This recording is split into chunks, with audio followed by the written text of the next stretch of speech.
What about me? You can't. You'd be on the owl, Ah, unless you want to put a privacy screen up and a voice There's a little, like, modulator. black box right there. I got to figure out how to do this. Let me see if I can, because I'm used to having a second screen when I do these presentations. So let's do that. And are all you guys on Zoom now? Sam's on there, yeah. Okay, yeah, by the time, yeah. All right, good. Yes, and Jeff is, yeah. So I'm just going to share my entire screen. I think that's the safest way to go. All right, so hi everybody. So this is, we were looking at the kind of our past presentation. It's been about a year since our last one. So we're going to do another overview. Great. We collected a massive amount of summer camp data.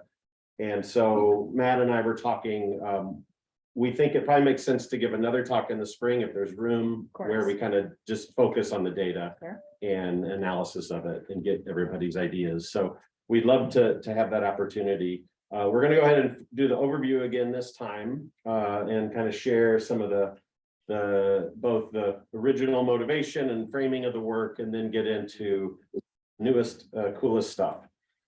So here we go. So here's the plan. I'll do an overview. I'm going to hand it off to Sam, who's got a little demo teed up to remind everybody of sort of like what it's like to be on the WHIMC server and all the kind of things we have kids do when they're there. Matt is going to give an overview of the research side of the project, the data we've collected, and the kind of the analysis that we've done so far. Evan is going to talk about his work to develop teacher guides, and that is just supporting content for any educators that ever want to use WHIMC, whether it be in the classroom, which is not our focus. Actually, we're focused on informal learning, but it could be. And all of this work has been revised over the years as we've run these camps and got better at it. And then we'll end with just some of the next steps and the things we plan to do and what I believe is our final year, unless we go for another no-cost extension. So we'll see what happens. But this is we're entering the first no-cost extension year here soon. Okay, so what are the kind of the pillars of WHIMC? I kind of think of it as having three parts that kind of all come together and form what we've developed. One is on the technology side. So we use Minecraft as our science learning environment. Won't get into all of these, but you can kind of glance at some of the data on Minecraft there. It's an insanely popular video game that kids continuously play over many years. If they quit playing, they always come back. It's like an old friend. The numbers there are mind boggling. So we have observed many years ago that when Sherry Yee was here, we wrote a book chapter on all the connections to STEM that Minecraft brings naturally. It's a very loose and rough simulation of the natural world, and therefore has all kinds of connections that are just built in. And then we've augmented that with our own custom tools and our own custom worlds to really make it a science learning and engagement environment. We don't do anything with combat or anything of the fighting side of Minecraft, although I won't lie, our campers often want to. But we've successfully redirected them for the most part to think about the activities connected to spatial exploration, understanding Earth, and thinking about how we might survive and continue on as a race outside of Earth someday. The science content is obviously astronomy and STEM more broadly. And so we start with astronomy, and we base all of this on the co-PI Neil Cummins. He's our astronomer who wrote books on what if the moon didn't exist and what if Earth had two moons, and something like 12 or 13 other what if questions he explores in those books. And I met Neil many years ago and we started talking, and this project is a result of our discussion about how we could take this to the next level, make it interactive. Rather than just talk about and show pictures of these hypothetical worlds, what if kids could actually walk around in them and see what these worlds might look like and make observations? So all of those early conversations turned into what you're seeing today. And then the theoretical framing of the work is around Renninger and Heady's model of interest development. So we think a lot about how to trigger situational interest, how to put tools and resources into place to allow long-term interest to develop. And that's a little harder to prove, but that's what we're going for. And we've applied all of the principles from their work to the work we've done. And so just a quick summary of Renninger and Heady's model. They've identified interests having four overlapping phases. And the big movement is from what they call situational interest, which is more of the in the moment. Think of a lot of people talk about a spark that you might see when kids get excited or highly engaged in the moment, or they have positive emotions. And that graduates and moves into these more, these deeper seated views on interest. They call it individual interest, where it's kind of been incorporated as part of your identity.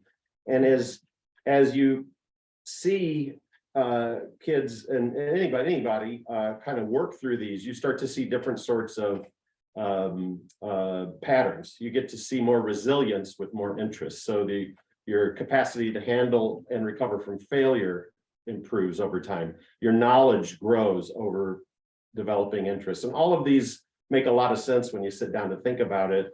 And each one of you could pick something that you're highly interested in and probably match that interest as it evolved over time to these phases. And one of the key ideas behind interest and why it's so relevant for us as we try to bring STEM to underserved and underrepresented communities in STEM is that this individual interest cannot be achieved if resources aren't available. If there's not this opportunity to re-engage with content over time.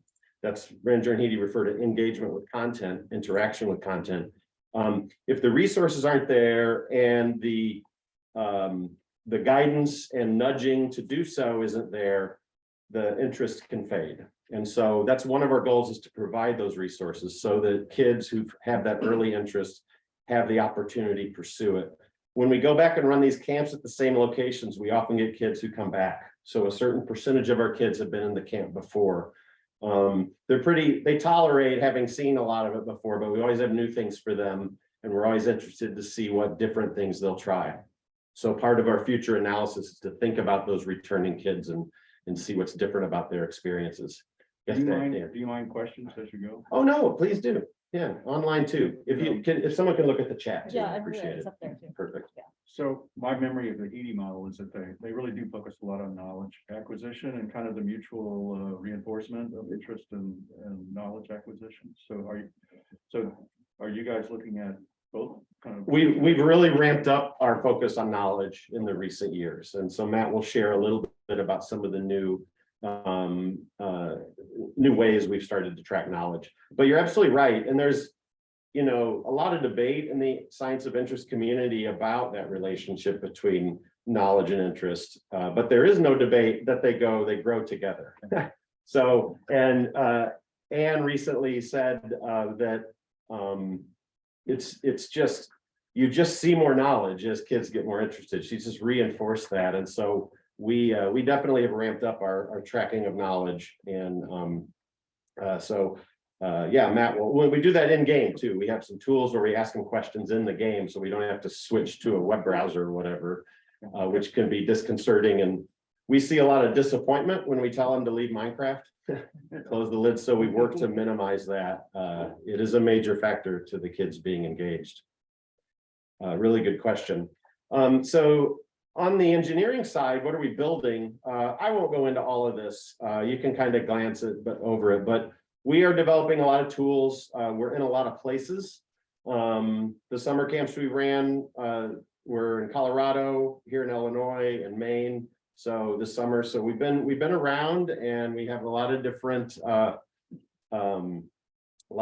perspectives on this project now, and thinking about different sites and the local sort of customs and education views on education and so on. So it's been a very stressful but productive summer. So we've tested a lot of these tools in those places, yeah, we've still got work to do though. So I'll share at the end a little bit about what's not done in this picture, because we're going to try to have completed this by the end of the project, obviously. So our research questions kind of drive everything we're doing. So we want to know about these triggers of interest. What are these events? What are these things kids are doing? Where we write in a lot of the things we put in place, thinking it would trigger interest.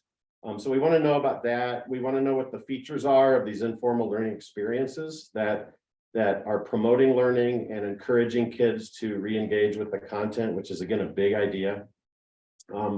Question 3 is the one we're really pursuing aggressively this year, which is what are the pedagogical strategies as implemented by pedagogical agents in the game, which is an AI challenge.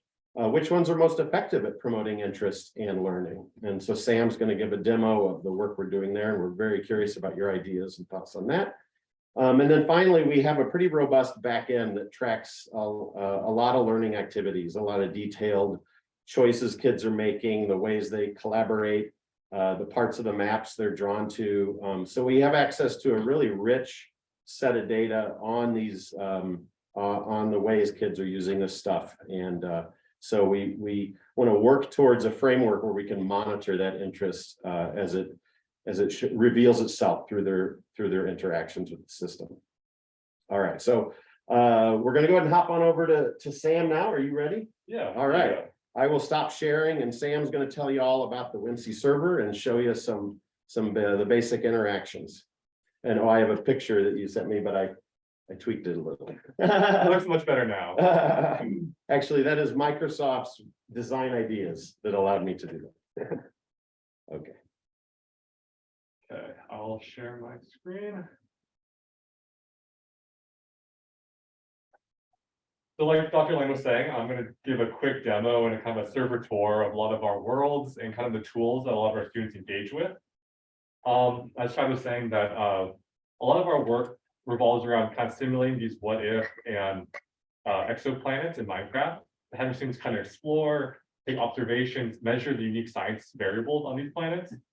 And then at the end, we kind of ask them to build habitats and kind of apply the knowledge that they gain throughout our lectures, throughout kind of engaging with our server. And then we also really want them to ask questions and have agency to kind of explore the server how they want and use that to their advantage. Okay, let me show in game. Okay, let me use this full screen for everybody. Okay, so we started off, I kind of want to go in the order that students are kind of introduced to these worlds.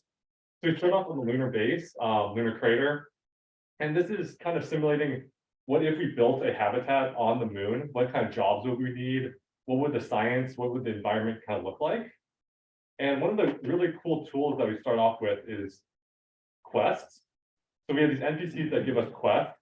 And these quests really help students kind of engage deeply, a lot more deep on the science tools and science engagement that we want them. For this one specifically, we have students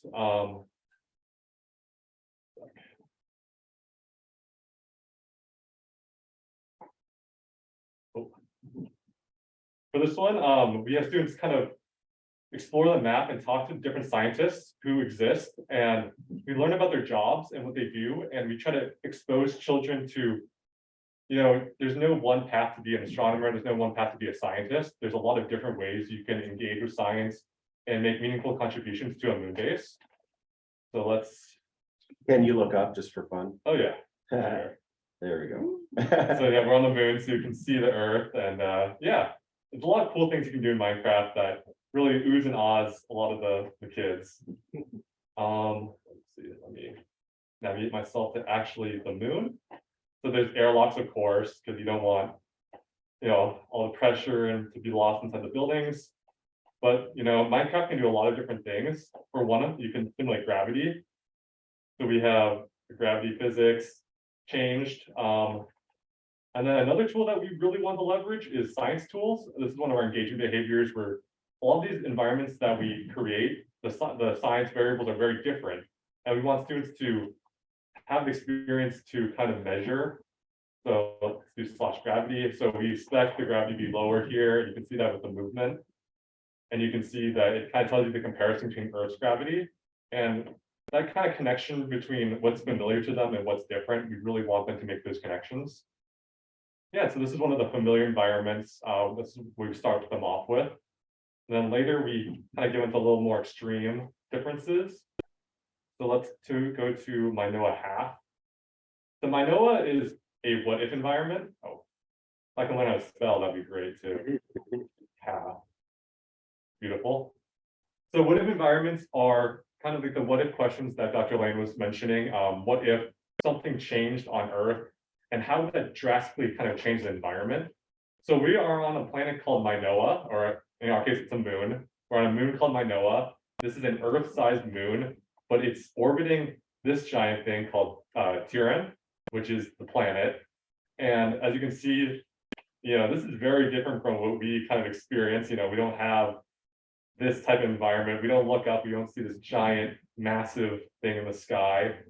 And here in these different environments, these are drastically different from what we experience every day. And we want students to notice that and make note of it. So another tool that we try to leverage is observations.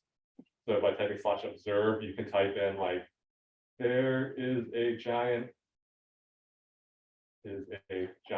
Don't worry, typos are real common in observation. We I'm can handle not a middle schooler, so hopefully I've learned to type a little bit better. them. And they can't spell temperature, so we got into autocomplete to help them.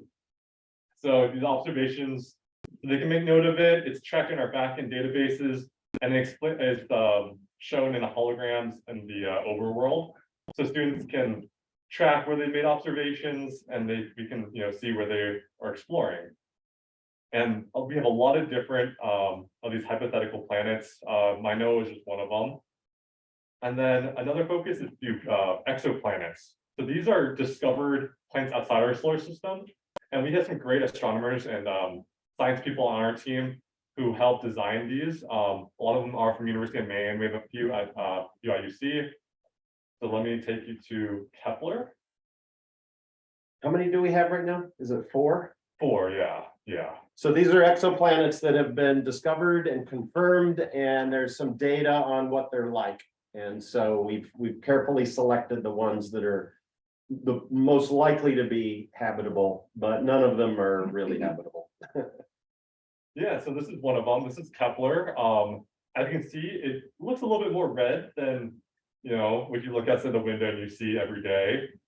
So exoplanets are great that you can really make those comparisons. Like, life could exist on these planets, but how would the environment be drastically different? What would the science be like? So this is Kepler, where the atmospheric composition is different, and the sun is also different size, it emits different light. So how does that affect kind of life and what it looks like around you? And Could you do the atmosphere? Yeah. Science tool? Atmosphere, we can spell it right. And off the top of my head, I don't know what Earth's atmospheric composition is, but it is different, and that difference makes the light rays go at different speeds, and then that's why the trees and the grass, we expect it to be different, and that's why we simulated it. And a lot of students, when they first see it, they're like, wow, it's just so different, and kind of challenging their expectations of what a planet looks like, what the necessary needs of it to be habitable. Yeah, basically. Yeah, and that's Kepler. And our last activity that we have them do is we explore another familiar environment. So this is Mars. Loads, and we want them to apply everything that they've learned throughout their experience on the server to designing their own habitat. We taught them, these are the science, and this is how it changes, this is how it could be harmful to us. And so we first scaffolded, we kind of give them some cool designs that exist in real life, and what have been kind of formulated would be, they don't really exist in real life, but they've been formulated to be, this is what a habitat would look like if you were to make a base on, say, Mars. And those were the current vision for building habitats on Mars is to 3D print them with Martian concrete. So what you saw there were large 3D printers. If you don't mind taking doing the radiation check too, that's one of the biggest threats on Mars. Yeah. So as we were saying, radiation is really nasty, and there's levels that we can't survive on. So we have students kind of design around that. So as you can see, this is one that students made. Kind of starts off, there's some solar panels over here for energy. And then if you go into the base, there's an airlock to make sure all the bad stuff stays out. And then we have students really kind of think about all the challenges, you need to kind of communicate with the outside world in the control room, you need to sleep, there's resting rooms, monitors, more sleeping quarters. And we really challenge students to kind of think about these challenges that would, if you were to make a habitat outside of Earth and kind of be creative and think outside the box. And another big thing, like Chad was saying, that radiation is massive. So you actually see that they built into the actual Martian soil. And that's a huge advantage because that can actually shield you. And these type of considerations, this is what we're really looking for when they're engaging with the server. And that's about it for the demo. I'm going to pass it off to Matt, who's going to talk a little more deeply about the research side of our project. Is it always first person interaction? Yeah. So they can't switch to like a bird's eye view or can? They switch to a third person view, but it would just be on their character. They can't do like a bird's eye view. Okay. We do have maps though as well, so they can like look at the map and see the. Oh, okay, surrounding good. landscape. Yeah, I was kind of wondering about different representations. Cool. Okay, so I'm gonna talk a little bit about the data collection, what we did this summer, and some of the analyses that we've been working on in the past year or so. So as Chad talked at length about, is what we're trying to do is measure interest.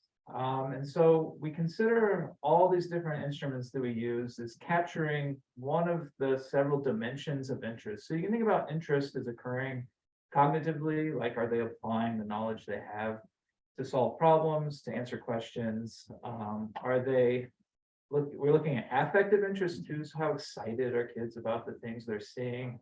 How much do they like it, how much do they enjoy it? As well as behavioral interests, so what kind of actions are they taking on the server, and how do those reflect like information seeking behaviors perhaps, or trying to further pre-existing interests that the learners might have. And so one of the first things we collect is just simple survey data. So we have a STEM interest and Minecraft survey that we give a pre and post of, just to measure how interested kids are in STEM, as well as how interested are they in Minecraft. And so this was validated through our lab about a year ago or so. And we see a pretty high correlation between interest in STEM and interest in Minecraft, or STEM related Minecraft activities, I should say. And we also give a prior knowledge survey just about astronomical misconceptions to kind of see what kind of knowledge level kids are entering our camps with. We also, so in terms of cognitive interests, we do self-explanations after kids explore each map for about 20 minutes or so. We ask them questions about like what they saw and see if they're able to make sort of inferences and kind of comprehend what it is that they've seen on these maps. So do that after every single one. We also collect log data. So we look at scientific observations that Sam just kind of showed you how to do on the server. So they type /observe and they write about something they saw. We also look at exploration patterns on each map. So we kind of lay a 10 by 10 grid on each map and see how many squares of that grid each learner is crossing into. And we're reworking this a little bit to give more weight to squares that are around things we think should be important. And hopefully they're spending more time in those. So we get that. We also get timestamp data, as well as what blocks they're placing and destroying. But this really only occurs on the build world. On Mars, for example, learners do not have the privileges to build or destroy anything on any of the what if maps, or so, because otherwise that'd be a problem. We also collect drawings. So usually about halfway through, after they've explored all the exoplanets, we have kids draw their own exoplanet. And so we kind of ask them to think about things like habitability, what the conditions would look like on their exoplanet, distance from its star. And so this is really just to see how well they understand a lot of the relationships that we've been talking about in the camp. And then we do qualitative interviews, semi-structured, that's just really looking at how interested kids are in STEM outside of the camp scenario, assessing their information seeking type behaviors, like we ask them a lot of questions about, do you know, engage with science like through searching on the internet or watching YouTube videos, and things like that.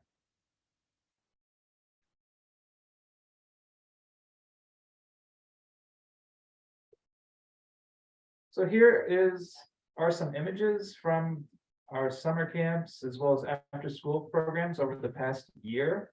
And just to give you an idea of what the setup kind of looks like, you know, we usually have kids sitting, every kid gets a laptop with access to Minecraft. They are, we also have like a screen up front where we will talk about all the different what if worlds, and we use a lot of inflatables to demonstrate the relationships between Earth and what happens if Earth had no moon or Earth had two moons and things like this, because it just helps with spatial understanding of the relationships that we're trying to get kids to understand and comprehend. Just real quick too, the camps usually, we have different formats, but it's usually 3 or 4 hours a day for 5 days. We did do an all-day version at one point, but mostly we do the 3 to 4 hour version. And we also, it's not just sitting at the computer for that whole time. So you can see the inflatables are one example, the drawings another example. We also take them outside. This was a innovation of Jeff Ginger, who you see there, the backside of him on the upper left-hand corner. He's on Zoom now too. But Jeff bought these like a little device that can measure wind speed and humidity and temperature. And then we get these cards to measure radiation. So we get kids the baseline data outside, and then we have them do all those same measurements in our Minecraft worlds. So we do try to vary. One year we launched rockets, I remember. So we really are committed to different forms of engagement where Minecraft is just the primary one, but not the only one. So this is all pictures from the past year, I guess, since we gave this talk last year. So it's been a combination of summer camps and after school programs. Muhammad in the lower left-hand corner is kind of cool. Yeah, the one in the lower left-hand corner is the Muhammad Junior High School. We were doing an after school program in the fall and spring. But one of the things, so we really try to emphasize is having kids actually make observations on these worlds so we know what they're seeing, and we try and push them to make what we consider higher quality ones. So like describe what you're seeing, compare it with maybe previous worlds or what you think something should look like, as well as inferential worlds. Tell us why something is the case on this world, why wind speeds are high if you have no moon. And you should be able to discern these things from talking to the non-playable characters and just from exploring. But just what you can see is this past year, we got a ton of observational data on the server, which is awesome.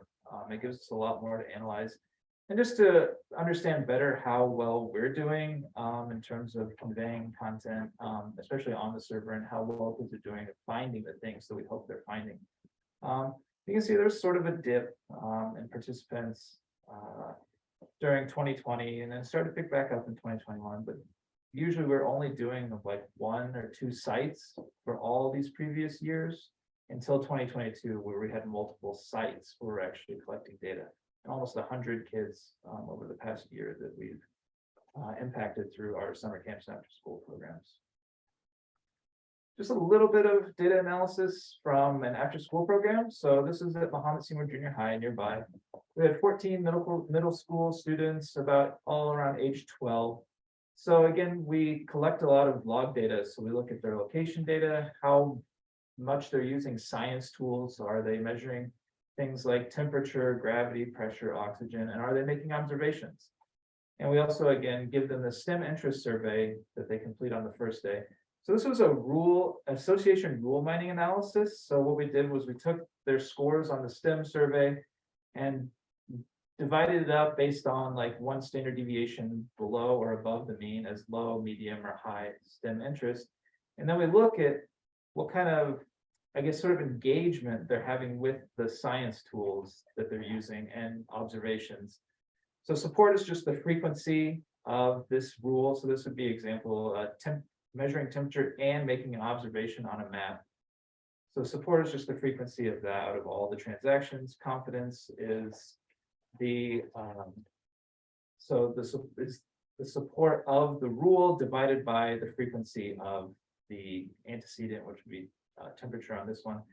And then lift is just looking at the support of the rule based on these two being independent. So a lift above 1 is good, it's interesting, it means these are likely to occur together.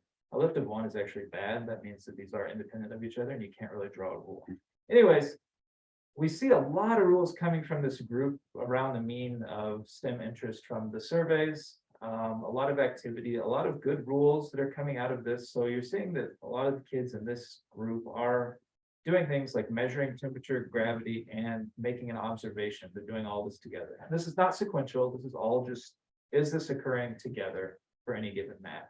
And even the low STEM interest kids are making some rule or having some rules generated, which I think could suggest possibly developing of interest in what they're doing.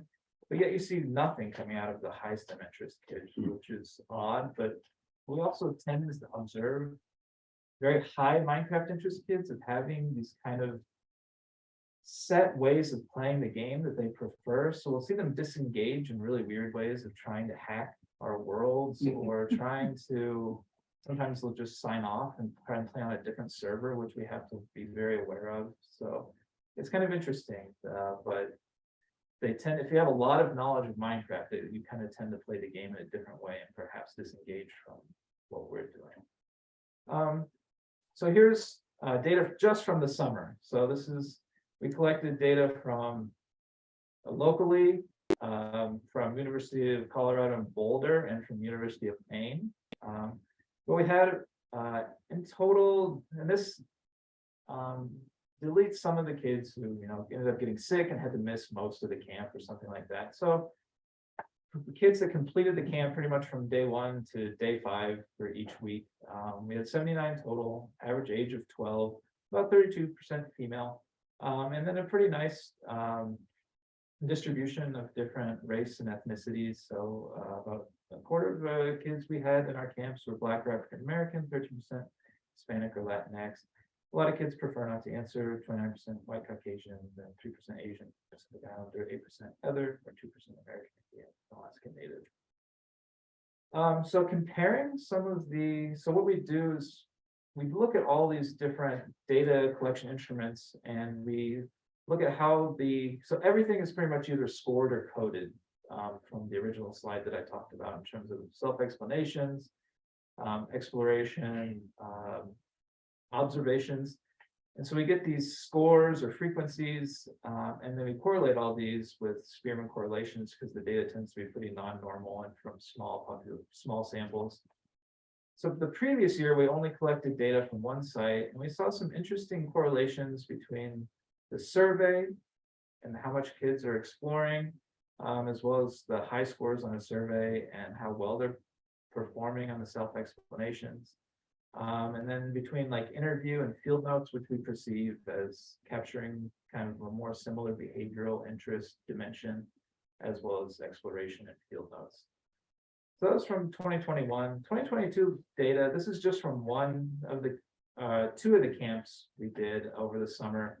But the only correlation that showed up that was the same was this one between the mean score on self-explanations and how many observations kids are making. So the more observations they're making, the higher they're scoring on self-explanations, which means perhaps if they're actually taking time to stop and make observations, then they are actually comprehending what they're seeing and able to score better on these little self-explanation prompts that are pushed out at the end. So that's about a third of our data.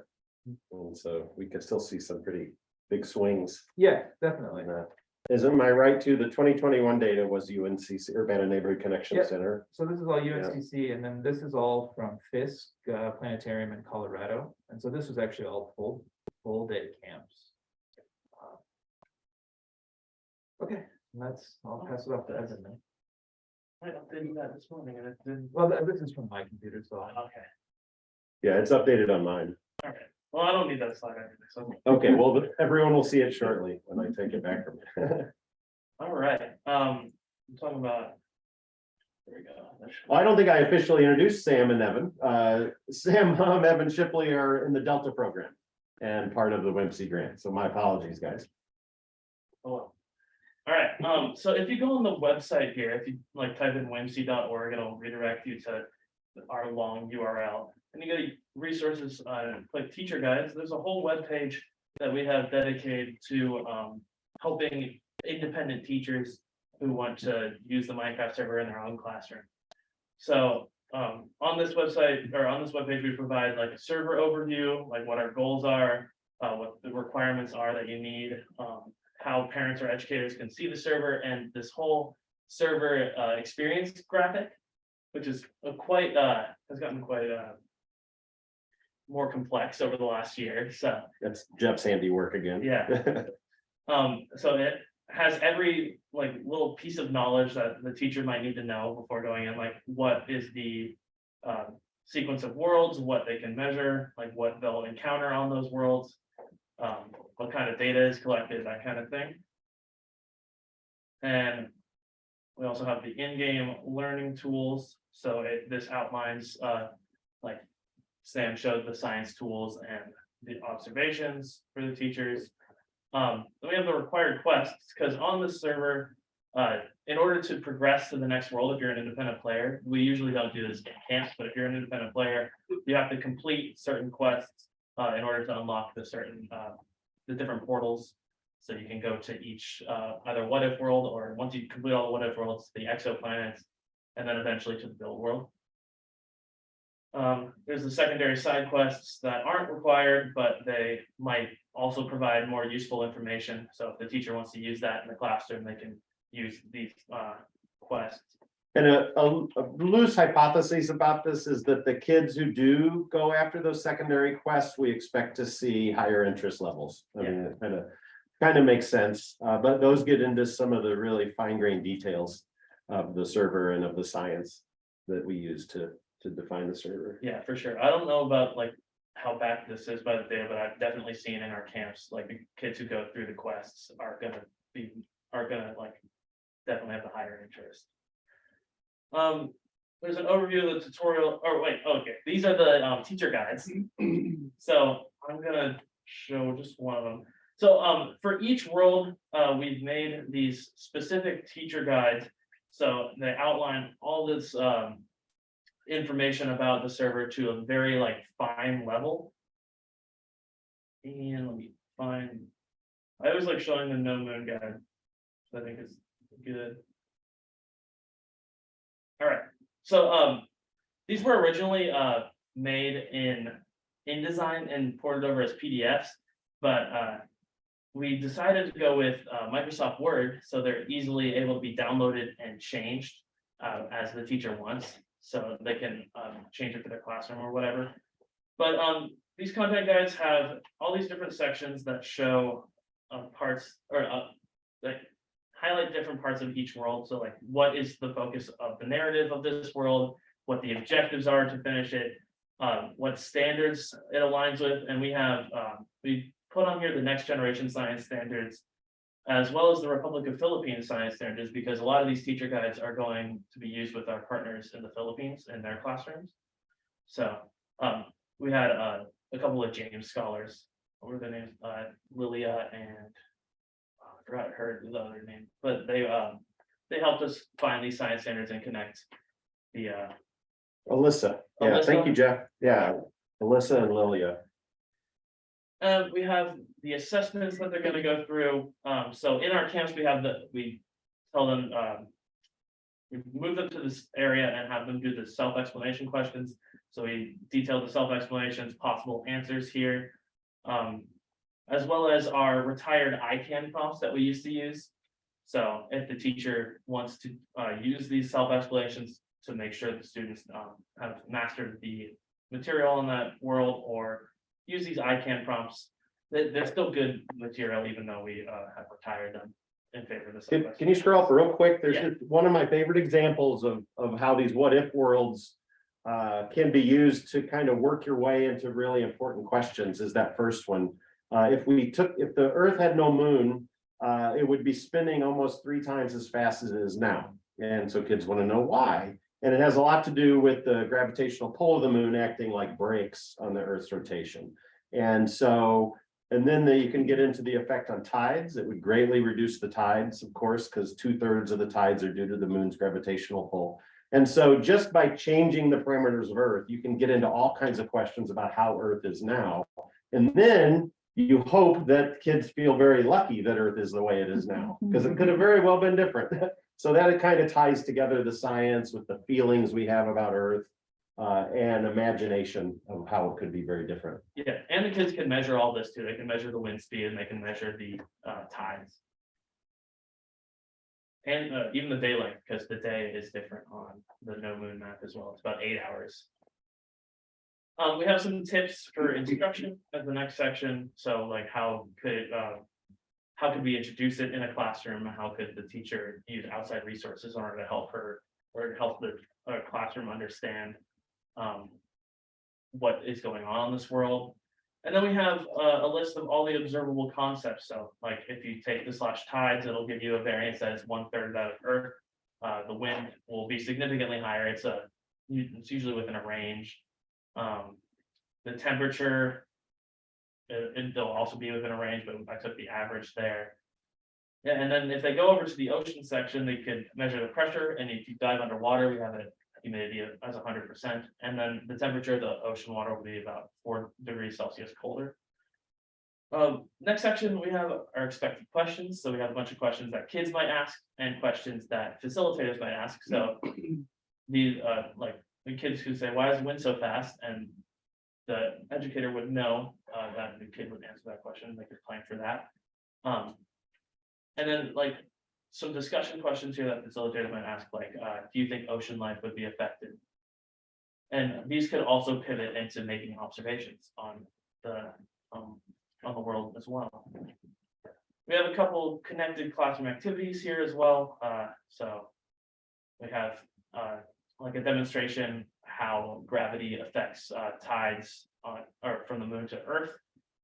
Or we have garden seedlings, and the wind impacts the growth of different crops on no moon. So in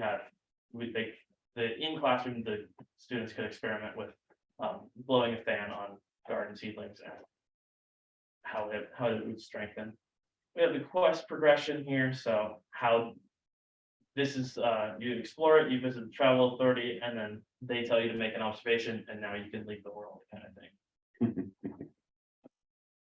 Here's a map that highlights all the areas and all the NPCs. So we have a bunch of non-player characters who will tell or give students quests and tell them where to go and what to do. And so these are different descriptions of all of them. And we have this detail or this level of detail for every single world on the server, not just no moon. So if a teacher, for example, just wants to use one of the exoplanets or some of the exoplanets, they can pull up those guides for those and know how to do that versus having them go all the way through the server just to teach about exoplanets. So yeah. Cool. Evan used to teach 3rd grade and use Minecraft in the classroom. Can you tell? I taught 7th and 8th grade. Oh, I thought you were 3rd. Okay, my bad. 7th, even better. But Yeah. it really shows. So thank you. Those teacher guides are awesome. I think we're up to Sam now, right? Yeah, All yeah. right. So my main appointment on this project is developing AI pedagogical agents. So basically using AI to leverage kind of literature based on how to, let me show my screen, kind of scaffold the learning experience and provide, kind of tailored feedback to students. So here we've kind of designed a lot of different kind of images of what scientists and astronauts could look like. And this is really powerful just because a lot of our students, they need to know, they could be a scientist, and there's not just one, stereotypical look of a scientist. So we have a variety of different looking scientists. And then just know this is under development. We haven't done any of this with kids yet. So Yeah, Sam's work is we're getting ready to put it in front of kids for the first time. yeah. We started piloting over the summer, but a lot of it is just preliminary data and how to design it. And it's really powerful to kind of defy stereotypes and what a scientist be. So I'll pick this one. And they're all wearing lab coats? They're all wearing lab coats, and we have an astronaut over here. But we really do want to expand this feature later and kind of be more representative of different people and cultures, because we are really looking to promote underrepresented groups in STEM, and they need to know that they can be seen as a scientist. So I want to go to No Moon. This is the map that Evan was talking about. Okay. So you just selected your agent. Yeah, you right click and you can select your agent, and before we had an option where you type it in, but a lot of the labels really didn't make meaning, so we felt like if students can actually see what the agent looked like in the overworld, it really helped them kind of decide and have a better connection to the agent. So this is the No Moon world that Evan was talking about. A lot of things that you could find that's a little weird, that might not be, what you might see outside nowadays. So this is our agent. It's right now its name is Scientist, but you right click on it. You can do a variety of things. You can talk to it in very different directions. This first one is, can you show me something cool? So we have a list of different NPCs, no locations, are mapped into the game. And we use AI pathfinding to generate these little paths for students. And this is really helpful for the quest, especially, and especially for scaffolding, because a lot of the quests are structured where it's like, go find this person, talk to this person. And a lot of times students are just like, where? They're given coordinates, they have a map, but those really don't mean anything to them. So having this kind of guidance system will really help them kind of navigate the maps better and kind of spend their time a little more wisely, so they can like talk to them and whatever. So That plugin called Journey was developed by a really sharp undergrad computer science student last year who had played Minecraft his whole life.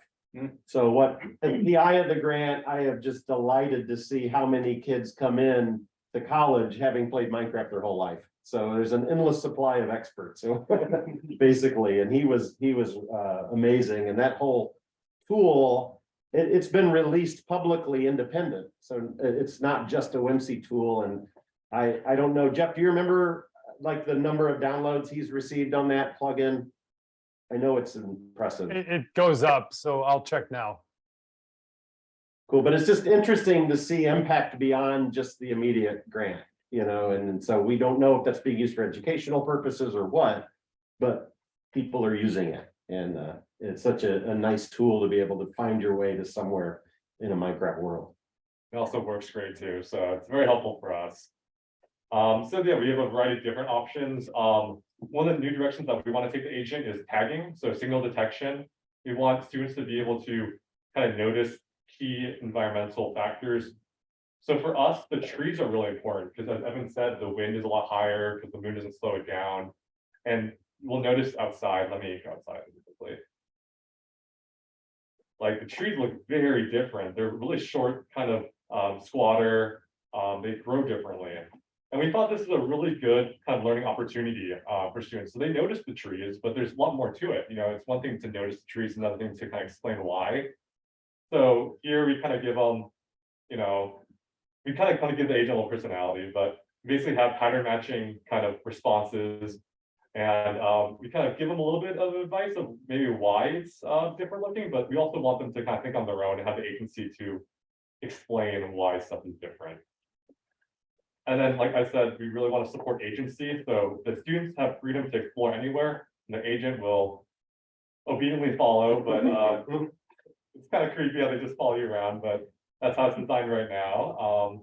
Other options is a thing called the open learner model. As Matt was saying, we have a lot of different kind of engagement behaviors. We have exploration, quest assessment, how many quests they do, science tool usage, observations, and we give them a score. And we really hope that this open learner model will kind of promote students to kind of be competitive with themselves and kind of maximize their score. Other things is we have a neural net in the background so they can talk to them about anything, but anything is kind of suggested it's not really realistic just because I'm the one who designed the data set. So a lot of it isn't kind of mapped yet, but what is the wind here?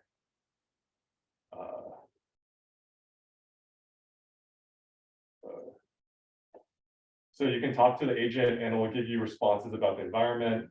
So here it measures that the wind is a lot higher than what you find on Earth, and you can see how that kind of affects the environment. And we also want to leverage self-reflection. So you can talk to the agent, and the agent can also give that kind of discussion back to you. So, I asked, what the wind is on this planet. The agent will tell you back, what the wind was. And we really hope that students, once they are finished engaging and they really kind of make these cool observations, science tool usage and whatever, can self-reflect on everything they've learned so far on the planet. And lastly, came from the piloting. Before, you just kind of made your agent and that was that. You kind of run around with the agent. But a lot of students wanted the flexibility to change what they look like, the names and whatever. So we really do want to listen to the student feedback and kind of a participatory design of, this is what they like, this is what they don't like, and that will be kind of baked into what the agent will be later. So here, if you want to change the skin, say I want an astronaut, and you change to an astronaut, say, oh, cool, I don't want it to be a scientist anymore because it's an astronaut. So you can do like, Buzz Lightyear or something, and yeah, you'll become Buzz. And so far, this is the agent, and like Dr. Lane was saying, this is very much in development. We haven't actually done any experiments and studies with them, but I think in the future they could have some pretty good promise, and we'd love to hear some ideas about how to improve it and some cool directions that you might want to see this agent kind of take. All right, thank you, Sam. So that is almost the end. I'm going to give you a quick summary of our ongoing activities, and then we're happy to take questions or hear your ideas. So let me go back on this show the whole screen. All right, cool. So, I wanted to give Jeff a quick chance, if you don't mind, Jeff, to share the results from our exoplanet contest, which was a really cool, unique way to engage the public, I thought.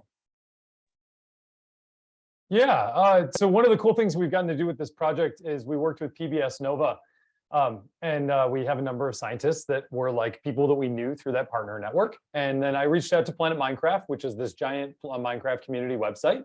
And they have like worlds and designs of all kinds. You can download all kinds of different things. And they run competitions periodically. So I reached out to him and met the guy in charge, Max, and we put together this competition. And we had kids from not just kids, really learners of all ages, but mostly kids from all over the world that participated and submitted entries. And the idea is that they had to be imaginative and come up with a really creative exoplanet, but then also make it adherent to the science. And so we had lots and lots of different entries. Chad, I think if you have the page open, you can look at it if you want. You can like scroll down a little. Or is that, it's just is it a static image? I just took an image, but if you tell me what to search for here. No, it's not that important. I just, for some reason, thought you had the webpage open. I couldn't see it well.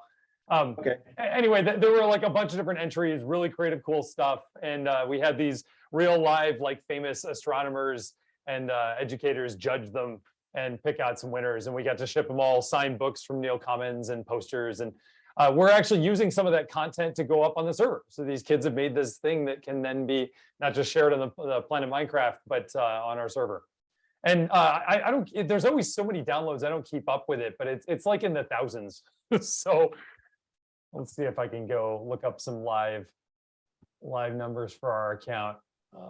Let's see. And the submissions were judged by actual rocket scientists and astronomers. So yeah, that's pretty cool. Well, and also like I noted somebody pointed out like the white lab coats on the scientists earlier. Like part of what we are trying to do is also emphasize that like scientists come in many different forms, and that's why we had like real live people doing this competition. So for the record, the scientists in our game are some of these people, like the judges in our competition. Several of them are in the game as characters, and like looking like they normally would, or they might have an EV suit on if they're like on another planet. But anyway, that's there. And the exact download count, I have 1,317 downloads of our worlds and data packs and resource packs. Which is, and like 15,000 submission views, tons of attention that has happened. So, and we got like 36 good entries. There were like double that weren't good. We threw a lot out. So it was pretty competitive. Cool, thank you. And interesting, one other kind of neat thing that happened, that we submitted our last report to NSF, and the one piece of feedback we got was that he was excited that a 13-year-old in Spain voluntarily started contributing content to us. A young man named Diego is a Minecraft builder, and he's building quasars and planets. Yeah. And Diego Garcia, he's actually 15, and he's done 5 maps that we've had. There's a quasar, a neutron star, a black hole, and like a galaxy that is not our galaxy, as well as a James Webb Telescope. And we've integrated those on the server, and we're figuring out exactly, they're like a whole new challenge, because somebody was asking about, like, do you ever have the like third person view? This is kind of more like that, because you have like a way zoomed out view. Like Minecraft is normally very like, you're just looking at the block in front of you. And this is like, you're looking at a huge scale. And we're trying to figure out how to teach kids like the right science concepts in that setting. So there's some interesting math involved about like how we're going to try to estimate regions of gravity, but also just thinking about like the narrative process of like these kids are flying around a black hole. We need to make sure it's understood they would die and that they're not the size of a galaxy and all these other things that are, you know, part of that simulation. Yeah, he found us, and then he also contributed a submission to this contest too. So very engaged, and he just came out of nowhere. So pretty exciting. Yeah, so we're going to be analyzing the rest of the summer data, and we'd like to, you know, see you all again in the spring and go over that in more detail. The refinement and revisions to all the worlds and the server generally continues. A big event for us in November is our planetarium show that's being completed at Fisk Planetarium. So we're going to have a big premiere in mid-November in Boulder, and we're going to try to get as many kids there as possible. We're going to have the laptops out and let kids show off their work, and new kids come and try. Sam mentioned we're going to keep working on this pedagogical agent framework and trying to come up with different strategies to focus on interest development and knowledge acquisition about astronomy. And then sort of one big loose end is we want to also give kids the chance to build their own worlds, which is a big deal in Minecraft. And one way to think about the goal here is when we ask a what if question, you know, what if the sun was cooler? That's one of our maps, and start thinking through what would that change to Earth? You know, well, it'd have to be closer to the sun to be habitable. Okay, well, once you move closer, what happens? And we built that one out. But if you think of other what if questions, you can give kid a tool to build a world to make his or her answer, you know, rather than just talking it through and building it can go together. So we want to provide those world building tools. So we're going to try to come up with a prototype for that. And that's all we have. So thank you, everybody. Happy to take questions as long as time permits. Thank you. All right, any questions? A lot of stuff. Lots of we didn't even cover it all. Oh, yeah, I'll ask another question. Yay. Excuse me. So you have a lot of really interesting data that I've talked about, like, I guess it was self-rated interest in STEM on the survey, and that sometimes relates to the extent of engagement in the Minecraft simulation. So there's a chicken and egg problem there, right? What is engagement reflecting interest, or is it prompting interest? Probably both. So do you have, now to my question, do you have longitudinal data, or do you plan to get longitudinal data so you can look to see how these things change as kids interact over time? We have a little bit. So our summer camp, so the site that we have locally, we've been doing that site for many years, and we'll get some return campers, but only a handful really. We don't currently have a ton of longitudinal data. Most of our participants are new to this program. I think we have a public server, so the idea is hopefully after the camp experience, some of these learners could access the public server, and then if we know their handle, we can kind of see Well, that would we're be interacting with it afterwards. You could But start to think about, get data that would help you think about the chicken and egg. yeah, That was part of our original vision. We get them all excited and then give them the information to come back on their own. We've run into a lot of practical hurdles there, and part of it is that in our interviews, we ask kids what platform they play Minecraft on, and it's across probably 7 or 8 platforms. And about 2/3 of them are playing on the Switch nowadays. And more generally, that's called the Bedrock version of Minecraft, which runs on Xbox and tablets and phones. We can't use that one for our research because Microsoft has locked that down so much. The Java version is much more open. There's mods and plugins. You can do all kinds of cool things in the Java version, which was the only one that existed for a very long time until these last few years when Mojang. So Yeah, so we're kind of stuck with the Java version, which limits that chance for kids to come back. There's a percentage of kids who have and tried it out a few times and went back to their build map from the camp to keep going. But it's not enough to really do anything with the data beyond maybe some qualitative stuff. But it's our vision. And you've got tons of data. We do also, the after school programs are once a week over like 6 weeks. So we have a little bit of a chance there, I think, to just look at it differently rather than in the compressed week. So there's ideas there. We're open. And then a thought about the pedagogical agent.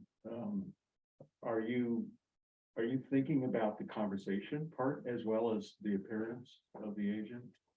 Yeah, I think that's the next step, is to see how they interact with the agent and see kind of the pattern, see how, kind of stuff they would talk about, if it's on behavior, or if it's like off topic or off task, and see how that kind of relates to the interest. And how, different kinds of agent responses could be triggered by the input of the user. Yeah. Thinking of our COVID-19 project. Yeah. Chris asked a question, which is a really good one on about the agent. So he said, do you plan on incorporating rewards with the pedagogical agents? Yeah, we thought about it for a little bit. Yeah, so we were thinking about the open learner model. We had a leaderboard too, but that kind of got messy because all the plugin development is really complex because of you're in a video game that's live and multiplayer. So all the threading kind of got nasty with the leaderboard. But yeah, we were thinking about kind of using the scores to kind of leverage better kind of competitiveness and behavior. And we actually have other stuff too. I didn't mention, but we use AI in different contexts to kind of give feedback for observations. That was one of our big things. We have feedback for observation structure, to use as a classifier to kind of see how do they know what they're writing. And then also for content, it takes a screenshot of what they're looking at and sees if they're making an observation about what they're actually seeing. And yeah, we're hoping to incorporate some rewards with kind of the feedback and kind of our monitoring system. Maybe make a dashboard for instructors would be really cool too. I'll share one thing related to rewards because it's fun. Minecraft is there's just endless possibilities to keep kids engaged and interested that go beyond them just liking the game. And so we went and bought a little supplement and it sounds a little morbid, but we bought a collection of heads for 99 cents. And it's got like 800 different heads, and they don't look like heads. They're just blocks that are themed on a variety of things. And so you get a computer monitor, you can get a little version of Mars, you can get just a whole bunch of little fun objects, and we give those out as rewards. So when kids explore our Kennedy Space Center our replication of Kennedy Space Center, around the map we have different dispensers that they can push a button and get a head, and then they all try to collect as many heads as possible, and they all are astronomy themed. All the different heads, the different planet, you can get all the planets, computer parts, all kinds of things. And that's just something unique in Minecraft, and kids just love collecting them. So a pedagogical agent could surely hand out some cool head that the kid could then go use to decorate their habitat or something like that. We also do have the physical rewards that we've been giving out as well. Stickers, Yeah. posters, exoplanet posters. Yeah, good point. Cool. Are all the pedagogical agents the same, or like besides their appearance, like do they have different like things they might talk to you about, or different kinds of like the astronaut might have different kinds of expertise than one of the That's a geologists really or cool something, and maybe that would encourage them to if there's specialized ones, and they could do some exploration with one of the pedagogical agents and then switch to a different one, and that could show they're interested in a different area of the science that's going on or something. Yeah, we're definitely thinking about that because that's a really cool direction to take it. And have them have different expertise and have different a lot of it was personalization. You want to see what the student's interested in and kind of tailor the agent experience. Right now they all the same, but we do want to change that, and we do want to change how they speak too and how they engage with the students, because a lot of them, if they have different interests, they won't kind of engage in the same way. Yeah. We have we have NPCs stationed all around the different maps, Mhm. and they all have different roles and expertise, but none of them are smart yet. They all just have canned content. Great. So one of our thoughts was to increase their interactivity and intelligence to cover their domain areas. Mhm. The version Sam showed you was the one that would hang with you and go with you everywhere, which was a little more generic. But you know, it's a framework, so we can eventually move in a lot of directions. Chris had a suggestion about having the pedagogical agents randomly ask questions. And Yeah. I love that I think idea. that's a great idea. Throw them Yeah. anywhere relevant to the context. I think there's a lot of potential with that. Yeah. Thank you, Chris. All right. Cool. Other questions? All right, well, thank you, Yeah, thank Cynthia. you, Thank you, yeah. everyone, for coming today. And Yeah. thanks, team. Great job. Appreciate it. We could catch up on this project. Yeah, great. And then you can come back in the spring, no problem. We'll see you. Yeah. All right, sounds good. All right, thanks, everyone. Hope you have a good week.